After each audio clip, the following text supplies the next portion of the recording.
Ladies and gentlemen, welcome. My name is Paul Schonenberg, and I'm the chairman of the American Chamber of Commerce. It is my pleasure to welcome you to this special presentation today and to this opportunity to hear from and profit from Edmond, Israel. As we look forward to the future, it is extremely important that we learn and that we profit from the lessons of the past. For more than 50 years, the Luxembourg financial sector has grown and has profited. And during much of that period of time, one of the most important and influential people to come out of the financial sector has been Edmond Israel. He has been the chairman of the Luxembourg Stock Exchange, the chairman of the board of Clearstream, which has been the largest of the financial institutions in Luxembourg, and he has gone on beyond having a 50-year career in the financial sector to an international career of service with opportunities to serve Luxembourg in a variety of other capacities.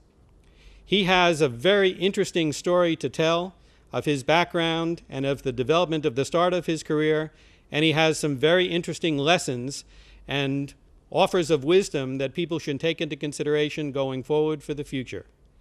It is for that purpose that I am delighted to introduce to you today Edmond Israel. Edmond. Mr. Chairman, ladies and gentlemen, first of all, I want to express my appreciation to you, Paul Schonenberg, for this very kind introduction. Speaking of appreciation, I think I can speak for the whole audience here and way beyond by appreciating the excellent work you have done and the excellent success, the great success of the American Chamber of Commerce in Luxembourg, promoting business in the United States, in my country, Luxembourg, and also promoting, of course, the bilateral relations between the United States and Luxembourg. Ladies and gentlemen, speaking of success, when Paul Schonenberg proposed to me this topic, I was asking myself right away the question, was my life really a success? If success is to be measured by the yardstick of huge wealth, then this key is missing on my key holder.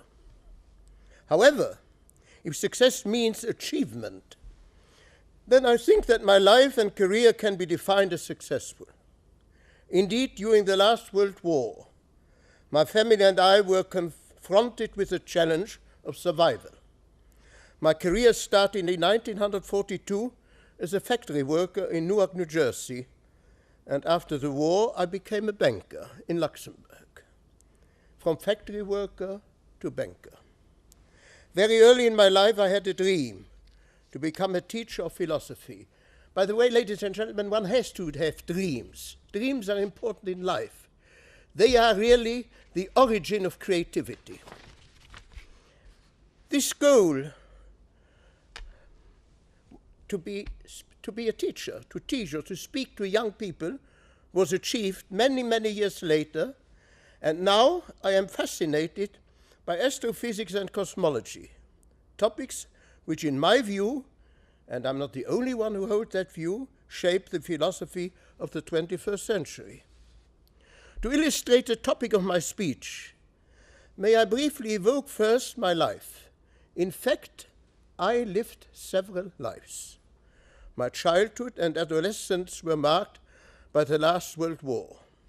On the 10th of May 1940, my parents and I, we had to leave Luxembourg in the early dawn when the Nazis invaded our country.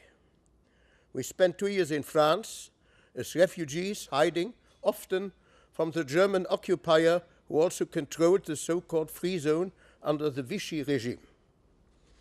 We left France and then Morocco at the very last moment, June 1942. By ship, crossing the Atlantic Ocean, which was infested by Nazi submarines.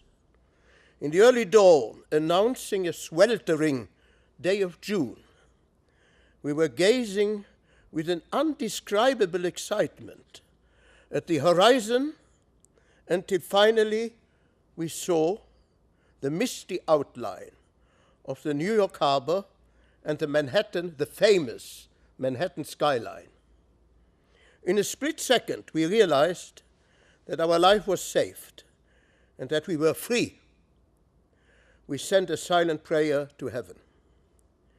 In the United States, I had to earn a living for me and my parents as a factory worker in Newark, New Jersey.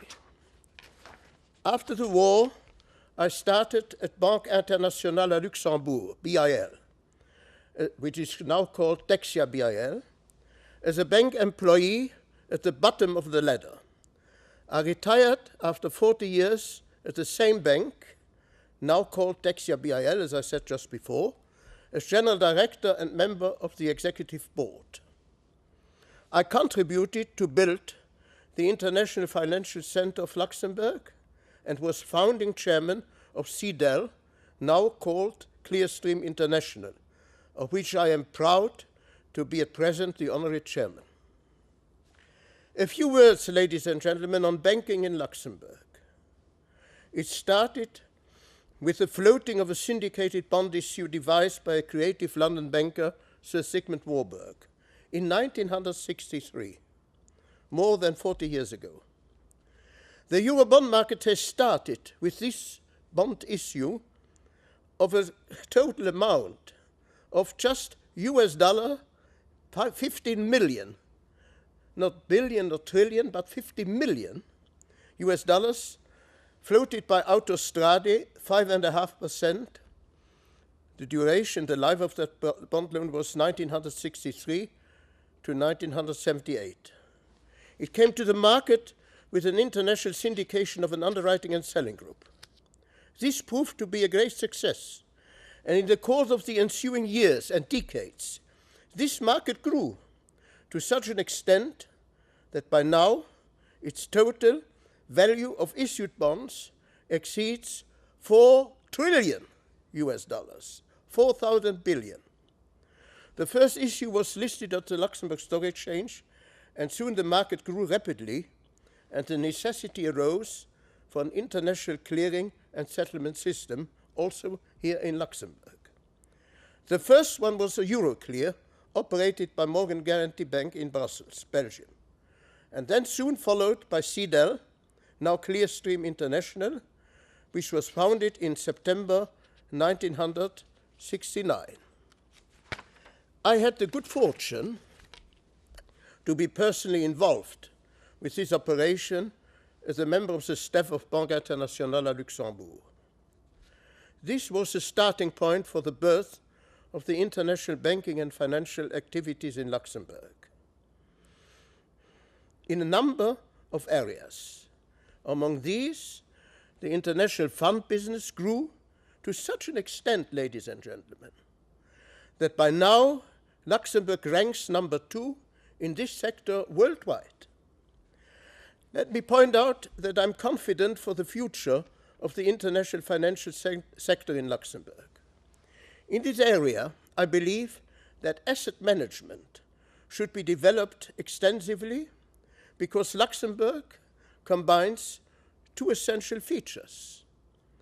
Many features, but let me just single out 2 essential features. Multiculture and professionalism, coupled with an inborn sense of caution and prudence. Caution and prudence is essential, in particular as the latest development on markets show us in the management of assets. Let me spell out just a few figures. At present, Clearstream International holds in safe custody securities for a global amount of 10.6 trillion euro. In 2007, the volume of transactions settled through Clearstream rose by 20%. On the Luxembourg Stock Exchange, more than 40,000 securities, instruments as we call them today, are listed. 40,000, ladies and gentlemen. In 1963, when we first introduced the Eurobond issue Autostrade, it was just 150 securities listed. So you see what 40 years of development and revolution, if they go into the right direction, can perform. Though retired as a banker, I still fulfill quite a number of honorary functions, traveling a lot, particularly in Asia, as governor representing Luxembourg at the Asia-Europe Foundation, ASEF, and so far, the individual features of my life.